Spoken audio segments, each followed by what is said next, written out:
बिस्मिल्लाहिर्रहमानिर्रहीम। अस्सलाम वालेकुम। आज 20 मई का आगाज़ हो गया है, यानी सोमवार के दिन का, और बात करेंगे इस वक्त पाकिस्तान के अंदर सियासी मंजरनामा क्या है। हर हफ्ते 10 दिन बाद मैं आपके सामने एक वीडियो ऐसी करता हूँ जिसमें मैं आपको पाकिस्तान का सियासी मंजरनामा बताता हूँ और फैक्ट्स के साथ चीज़ें आपके सामने रख के कुछ सवालात उठाता हूँ और फैसला आप पे छोड़ता हूँ कि आप फैसला कर लें कि जो मैं बात कर रहा हूँ उसमें कोई लॉजिक है या नहीं है। कुछ लोग इख्तलाफ भी करते हैं, कभी ज़्यादा लोग भी इख्तलाफ करते हैं, तो उसको मैं वेलकम कहता हूँ। देखें, ये जो वीडियो मैं करने जा रहा हूँ ये दो पार्ट्स पे मुश्तमिल है। एक ये है और एक इससे अगला पार्ट है कि इस वक्त जो है वो चैलेंजेस क्या हैं। और डेफिनेटली ये चैलेंजेस हुकूमत से ज़्यादा इस्टेब्लिशमेंट के लिए हैं, क्योंकि ज़ाहिर है ज़्यादा इस वक्त पाकिस्तान के अंदर इख्तियार जो है वो इस्टेब्लिशमेंट के पास है। हुकूमत लाने से लेके, चलाने से लेके, इमरान खान का रास्ता रोकने से लेके, अवामी मैंडेट का रास्ता रोकने, तमाम चीज़ें जो हैं वो इस्टेब्लिशमेंट से जुड़ी हुई हैं। ज़रा बात करेंगे कि दो पहलू हैं इस चीज़ के। देखें, एक तो ये है कि मैं आपको शुरू में बता दूं कि सब अच्छा नहीं है। जो आपको एक तो ज़ाहिर है कुछ चैलेंजेस तो ऐसे हैं जो इस्टेब्लिशमेंट के लिए पीटीआई, अवाम या और यानी हुकूमत से हट के फैक्टर्स हैं। ये जो वीडियो मैं करने जा रहा हूँ ये मैं आपको बताने जा रहा हूँ कि हुकूमत के अंदर क्या चल रहा है, और ये ज़्यादा बड़ा चैलेंज है इस्टेब्लिशमेंट के लिए। और इसमें शुरू में ही आपको एक बात बता दूँ, इसमें मैं 3 सहाफ़ियों की चीज़ें आपके साथ कोट करने जा रहा हूँ। एक, शहबाज राना साहब जो बिल्कुल प्रो पीटीआई नहीं है और वो फैक्ट्स के ऊपर स्टोरीज़ करते हैं, उनसे नून लीग भी नाराज़ रहती है, उनसे पीटीआई भी नाराज़ रहती है, तो वो तो हो गए शहबाज राना साहब। दूसरे, नुसरत जावेद साहब। नुसरत जावेद साहब का जो एक्सपीरियंस है उनका, यानी वो बिल्कुल भी प्रो पीटीआई नहीं है, और पीएमएलएन उनको बिल्कुल ये सवाल नहीं उठा सकती कि वो बाइस्ड हैं या वो फेक स्टोरी कर रहे हैं। तीसरा, नजम सेठी साहब हैं जो मियां नवाज शरीफ के भाई बने हुए हैं और नून लीग के घर के सबसे ज़्यादा, यानी नवाज शरीफ साहब के घर के अंदर के जो बंदे हैं वो हैं, तो इनकी बात भी गलत नहीं हो सकती जो ये नून लीग के घर के बंदे हैं। इस वक्त इस्टेब्लिशमेंट के लिए सबसे बड़ा जो चैलेंज बन गया है वो नून लीग के अंदर की सूरत हाल है। और यहाँ तक बातें हो रही हैं जो मैं भी आपके क्लिप्स भी सुनाऊंगा कि नून लीग हुकूमत छोड़ने का सोच रही है। और वजूहात क्या हैं? वजूहात 2-3 हैं। पहली वजह जो है, और यहाँ पर शुरू में ये भी आपको बता दूं कि इमरान खान साहब जो पेशन गोई कर रहे हैं कि हो सकता है जुलाई में हालात और मामलात इस हुकूमत के हाथ से निकल जाएं। वो किन 2 वजूहात? एक, इस वीडियो में वजूहात वो सारी बता रहा हूँ। अगली वीडियो जो कोई 7-8 घंटे के वक्फे से मैं लगाऊंगा, जिसमें मैं आपके सामने 23 वो अदालती मामलात रखूंगा जिनमें से कोई एक भी ट्रिगर कर गया तो मामलात हाथ से निकल जाएंगे, खुल्लम खुला लड़ाई हो जाएगी, शुरू हो जाएगी, और चीज़ें किसी के कंट्रोल में नहीं रहेंगी। फिर बहुत बड़ा खुदा न खासा तसादुम होगा जो पाकिस्तान के लिए बेहतर नहीं होगा, पाकिस्तान उसका मुतहम्मिल नहीं हो सकता। देखें, 2 चीज़ें हुकूमत के अंदर की, एक मियां नवाज शरीफ और हुकूमत, और ये सारी चीज़ें मैं जहाँ से बता रहा हूँ आगे मैं क्लिप्स आपको सुनाऊंगा। नजम सेठी साहब ये बात कर रहे हैं, नुसरत जावेद साहब ने भी कुछ चीज़ें कही हैं। एक तो नून लीग के अंदर ये सोच है कि SIFC का प्लेटफॉर्म जो है वो मेन हुकूमत चला रहा है, चाहे वो इकॉनमी हो, इंपोर्ट का मामला हो, एक्सपोर्ट का मामला हो, मुआशी फैसले हों, निजकारी के मामला हों, ये सारे कुछ तो SIFC के हाथ में है।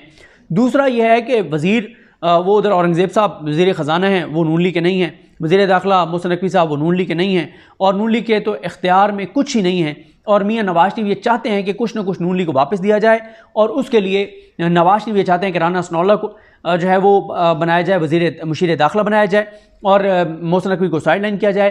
और इसलिए नवाज शरीफ ने एक बात अपनी मनवाई थी इदारों से जब उन्होंने डिप्टी प्राइम मिनिस्टर बना दिया था इसहाक डार को, लेकिन उससे भी उनकी तसल्ली नहीं हुई। वो मज़ीद चीज़ें चाहते हैं, और इस बात का नून लीग को एहसास और इदराक हो रहा है कि जो नया IMF प्रोग्राम होने जा रहा है उसमें जो आवाम के ऊपर तबाही और बर्बादी आएगी, सारा उसका बैकलैश, उसकी सारी उस तबाही और बर्बादी का जो गम और गुस्सा आवाम का निकलेगा वो नून लीग और पीपल्स पार्टी पे निकलेगा, मेन नून लीग पे और थोड़ा सा पीपल्स पार्टी पे।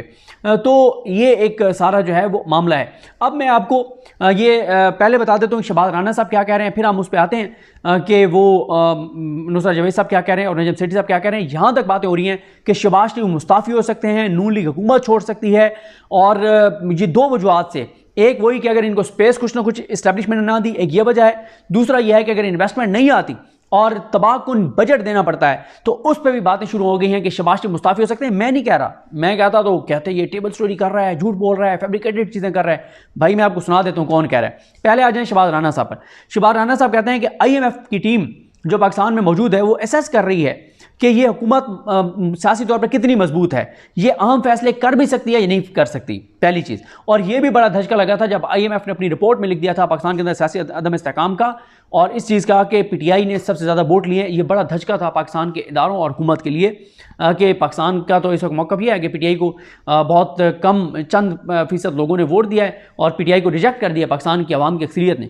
लेकिन IMF ने वो सारा बयानिया बर्बाद और कर दिया, तबाह कर दिया, ये कह कर कि सबसे ज़्यादा वोट पीटीआई ने लिया।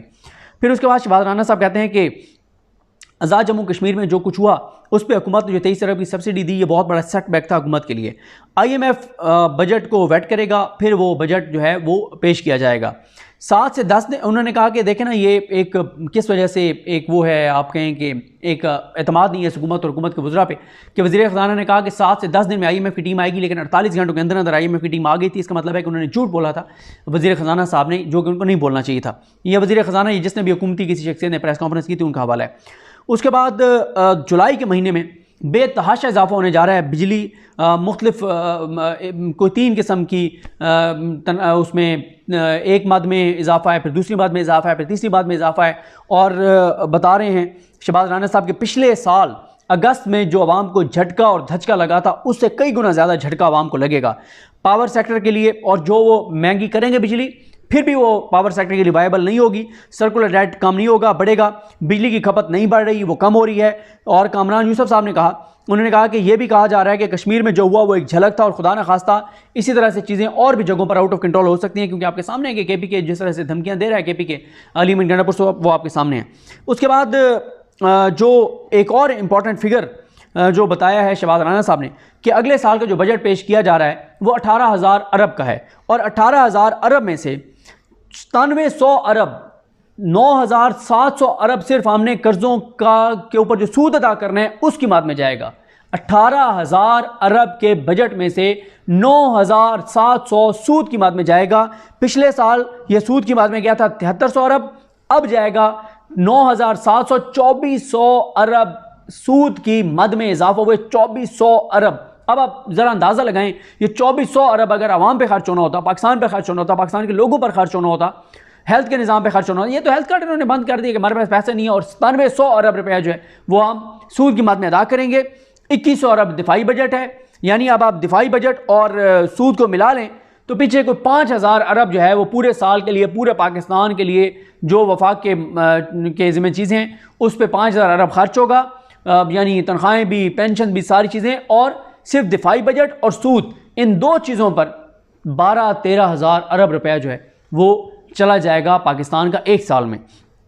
उसके बाद उन्होंने कहा कि ये जो चीज़ें उन्होंने पहले चाइना वाली खबर तो वो पहले ही दे चुके थे, ज़ाहिर है कि चाइना पाकिस्तान पे आप जो अदम एतमाद कर रहा है और बातें कर रहा है। तो ये है जनाब सूरत हाल। जो नया बजट है उसमें बिजली महंगी होगी, आवाम के लिए मुश्किलात होंगी, ताजरों के लिए मुश्किलात होंगी, तनख्वाहदार तबके के लिए मुश्किलात होंगी, इंडस्ट्री के लिए मुश्किलात होंगी, और गैस की कीमतों में इजाफा और ये सारी चीज़ें इजाफा होगा। अब आ जाए, मैं आपको क्लिप्स सुनाना चाहता हूँ, वो आप क्लिप्स सुने और फिर हम ज़रा बात करते हैं। ये पहला क्लिप सुनिए कि नुसरत जावेद साहब क्या कह रहे हैं। मैं मौलाना को ये अर्ज़ करता हूँ कि जनाब आप बड़े बाखबर, बड़े ज़ीरक सियासतदान हैं। मैं बज़िद हूँ कि सऊदी प्रिंस मोहम्मद बिन सलमान पाकिस्तान तशरीफ़ ला रहे हैं हमारे सालाना बजट पेश होने से पहले, और अगर सऊदी प्रिंस तशरीफ़ ना लाए तो फिर आप ज़्यादा बाखबर हैं, फिर शहबाज शरीफ साहब वज़ारत उज़्मा से इस्तीफ़ा दे देंगे और कहेंगे कि कोई और सालाना बजट पेश करें। बस इससे ज़्यादा तो कंफ्यूजन आप नहीं, मैंने कोई कंफ्यूज बात नहीं की है। मैं भी तो आप बोल रहे होते, मैं सामाइन में होता हूँ, तो मैं कंफ्यूज हूँ। सामाइन बताइए, कंफ्यूजन ये कि आपने कहा सालाना बजट, आप तो सारी से जून में होता है ना, जून के पहले 15 मई हो गई है, तो मैं तो आप लेकिन 15 दिनों में आएंगे मोहम्मद बिन सलमान, पर वो इनकार हो चुका है यार। मीडिया अच्छा नहीं कहा, मीडिया पे हो चुका है। मैं मीडिया को, तो मैं मीडिया पे मैं कह रहा हूँ, अगर मीडिया पे इनकार की खबर आए तो वो तुम्हारे लिए कबूल, और मीडिया का ये हिस्सा नुसरत जावेद बेचारा कहे कि जी वो तशरीफ ला रहे हैं तो तुम कहते हो ना कबूल। और उसी चलेंगे। मैं दोबारा ये कह रहा हूं कि हो सकता है मेरी खबर दुरुस्त ना हो, मौलाना मुझसे ज्यादा बाखबर हो, तो फिर अगर यानी प्रिंस तशरीफ नहीं ला रहे, सुन लो ना बात, अब तो कोई कंफ्यूजन ना रहा, अब जुमला लगी तक कंफ्यूजन पता लगे सामने कि अगर प्रिंस तशरीफ नहीं ला रहे तो फिर वाकई ये हुकूमत इस्तीफा दे देगी। मतलब कंफ्यूजन ये फैला रहे हैं आप कि पाकिस्तान का ताकतवर तरीन शख्स, उसकी वजारत उज़्मा जो है वो डिपेंडेंट है एक दौरे पे बहुत ज्यादा। देखिए इस वक्त हमने अपना सालाना बजट पेश कर, अब आपने सुन लिया, ये नुसरत जावेद साहब कह रहे हैं मजाक में बात नहीं हो रही। उन्होंने बहुत बड़ी खबर ब्रेक की है कि मोहम्मद बिन सलमान नहीं आते, शहबाज शरीफ मुस्ताफ़ी हो जाएंगे और बड़े इनके हालात ख़राब हैं, क्योंकि पाकिस्तान जो है वो ये बात भी हुई है कि चाइना और सऊदी अरब से इसलिए पाकिस्तान पैसे लेना चाहता है, इन्वेस्टमेंट कराना चाहता है, ताकि IMF को बता सकें कि इतनी इन्वेस्टमेंट आ गई है और ये पैसा है। वो नहीं आते तो मामला बहुत ख़राब हैं, बहुत ख़राब हैं, बहुत ख़राब हैं। और ये नुसरत जावेद साहब खबर दे रहे हैं कि शहबाज शरीफ मुस्ताफ़ी हो जाएंगे। खबर दे रहे हैं नुसरत जावेद साहब जिनका तजर्बा सहाफ़त में हमारी उम्र से ज़्यादा है। अब आ जाएं, फिर उसके बाद नुसरत जावेद साहब क्या फरमा रहे हैं। के तौर पर हुकूमत जो है, हुकूमत में सबसे अहम वजारतों में से एक गर्दानी जाती है वजारत दाखिला, वजारत खजाना के अलावा, ठीक है, सारे मामला को देख रहे होते हैं इसके पास है, आपके प्यारे दोस्त के पास, ठीक है। नवाज शरीफ साहब ने मैसेज ये दिया है कोई और ना बात करना। नवाज शरीफ साहब ने बाकायदा तौर पर यह कन्वे किया है कि साहब हमारा हंसी मजाक उड़ रहा है कि हमारे पल्ले कुछ नहीं है, we are not able to make any decisions. इस बात पे आप जो है तो जनाब बात यह है कि वजारत दाखिला जो है वो हमें दी जाए, उसके लिए वो ख्वाहिशमंद है कि राना सनाउल्लाह साहब इस वजारत को चलाएं। नहीं, आप कह रहे हैं कि मोहसिन नकवी साहब की वजारत। सर मैं आपको कह रहा हूं कि वजारत, ये अभी नवाज शरीफ साहब का पैगाम आया है, ख्वाहिश तो होती है, ख्वाहिश। ये ख्वाहिश मुझे लगता है। अच्छा, अगर ये ख्वाहिश पूरी नहीं होगी तो फिर हर सूरत में मौलाना का ये उनके पास खबर पहुंच गई है और उन्होंने कहा कि अपनी बेइज्जत हो और ज्यादा शहबाज साहब कैसे कर देता, तो फिर वो ठीक है, फिर मौलाना की खबर, फिर वो बहुत ज्यादा बाखबर है। अब देखा आपने दो चीज़ें हैं, एक ये कि नून लीग ये कह रही है कि अगर हमें एस्टेब्लिशमेंट ने स्पेस ना दी, वजारत मुशीर दाखिला ना लगाया, कुछ और हमें स्पेस ना दी, कुछ फैसले हमारे हाथ में नहीं हुए। नून लीग कह रही है कि हमारे तो पल्ले मतलब वो मेन जो बड़े बड़े कट थे, चीज़ें थी, वो तो हमारे हाथ से निकल गई हैं। तो छोटी मोटी करप्शन तो नून लीग का आपको पता है, ये नून लीग के लिए बड़ा मुश्किल है सर्वाइव करना छोटी करप्शन में। तो ये अब दो खबरें नुसरत जावेद साहब ने दी हैं, एक एस्टैब्लिशमेंट से स्पेस लेना चाहती हैं, वो नहीं मिलती तो भी मुस्ताफ़ी, मोहम्मद बिन सलमान नहीं आते तो भी मुस्ताफ़ी, ये नुसरत जावेद साहब कह रहे हैं।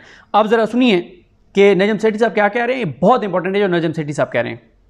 दोनों पीपल्स पार्टी और एस्टैब्लिशमेंट और नून लीग ये फील कर रहे हैं, ये मैं आपको तज़किया अपना दे रहा हूँ। अच्छा। वो ये फील करते हैं, मेरा ख्याल है कि आपने हमें हॉट सीट पे बैठा तो दिया, मगर हॉट सीट तो बहुत ही हॉट है, इतनी हॉट है कि हम तो पता नहीं इलेक्शन आएगी वहाँ तो हमें जुतियाँ मारेगी। ऑलरेडी अगर वहाँ को मौका मिल जाए तो जुतियाँ मारने के लिए तैयार है वो।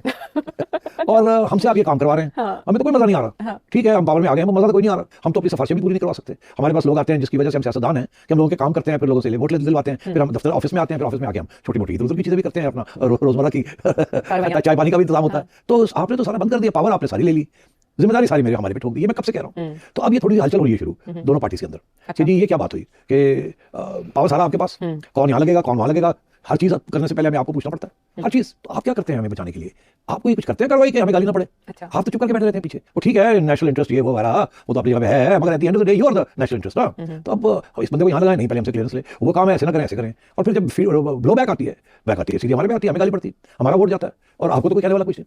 तो अब आपका और जुडिशरी का एक मामला शुरू हो गया, तो असि चुप करके बैठे देख ले, पता लग गया साढ़े साल क्या होता है जब आप हमें डिफेंड नहीं करते तो हमारे साथ क्या होता है। तो अब आपको पता लग रहा है कि आपके साथ हो रहा है और हम आपको नहीं डिफेंड कर रहे।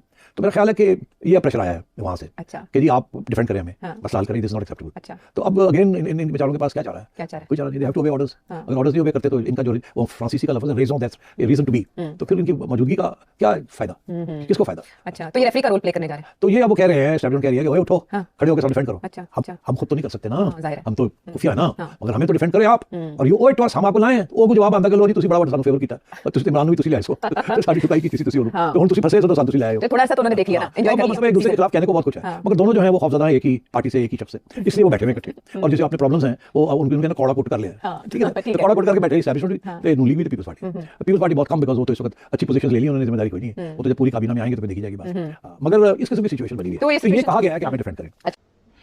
सुन लिया आपने जनाब, ये मुस्लिम लीग नून कह रही है और पीपल्स पार्टी इस्टेब्लिशमेंट को कि अवाम हमें जूते मारेगी, अवाम हमें जूते मारने को तैयार है। नजम सेठी साहब कह रहे हैं, मैंने कहा होता तो मुझे कॉल आ गई होती कि आप इंतशार फैला रहे हैं और आप वायलेंस पर उकसा रहे हैं लोगों को। ये कह रहे हैं नजम सेठी साहब, और वो कह रहे हैं कि इस्टेब्लिशमेंट ने कहा ओए उठो, हमारा दिफा करो, ये जो जजेस वाला मामला है उसके ऊपर। तो जनाब अब आपने सुन लिया कि अगर मोहम्मद बिन सलमान नहीं आते तो शहबाज शरीफ मुस्ताफ़ी हो जाएंगे। अगर इस्टेब्लिशमेंट से जो नून लीग अपना हिस्सा मांग रही है, स्पेस वापस मांग रही है, वो ना मिला तो भी मुस्ताफ़ी हो जाएंगी। ये तो हैं नून लीग और इस्टेब्लिशमेंट और हुकूमत और इस्टेब्लिशमेंट के मामला। अगली वीडियो में मैं आपको बताऊंगा अदालतों के अंदर क्या चल रहा है, वो इससे ज़्यादा संगीन, संजीदा और ख़तरनाक है।